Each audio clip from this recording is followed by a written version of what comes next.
Thanks for joining us today, fresh out of the theater, as we review the movie Godzilla x Khan, The New Empire, otherwise known as... Let them fight again. We want to see more fights. That's a thematic review. Taking a look. So we're looking at this movie, other than just enjoying it for maybe a popcorn bash and maybe taking the kids to see something here and I'll laugh at some of the campy dialogue and everything. There are some themes here that you can draw out.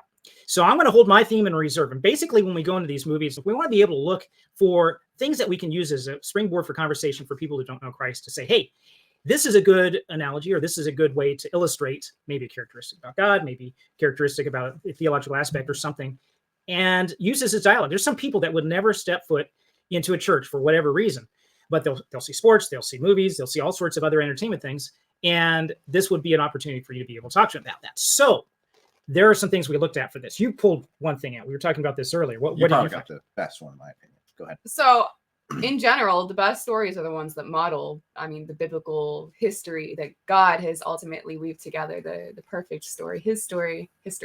But cheesiness aside. So, as watching this movie, there is an overarching message of being willing to make great sacrifice for those who are on the other side as you, who are actually seemingly fighting for evil, being willing to sacrifice in order to try to help them come out of those evils, even if it costs you something.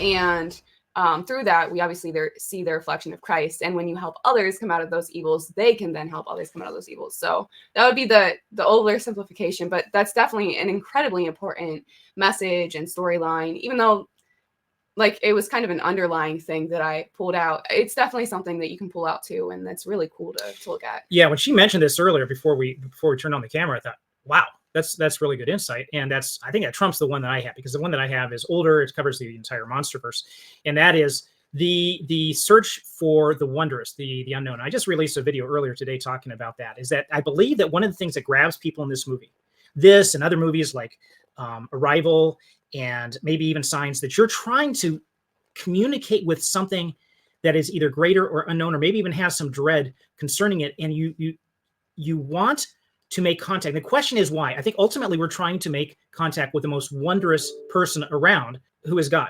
and that is through Jesus Christ. So the wonder that is there, the wanting to touch out and communicate with Kong or Mothra or Godzilla or any of the probably good kaiju there, that's been a theme throughout the entire monsterverse that carries through. And I believe that's because internally, really, we have that desire that comes out. We want to be able to see that. A quick thing on what you said, though, if you don't mind. Sure. It really reminds me of what C.S. Lewis talked about when he was talking about how every single desire we have has something to fulfill it. And so how our desire for more indicates that there is, God, there is heaven, there is all that is waiting to fulfill it, because, we have hunger to fulfill it with food. We have all these other things. And so the hunger we have for something more is God. So we're saying that we have these natural desires, like we have physical hunger for food, and we can fulfill it by eating. We have a natural sex drive, and that can be fulfilled by sex, and hopefully in the right context. We have a desire for companionship, and so we seek that in finding other people, getting together with other people, and so forth.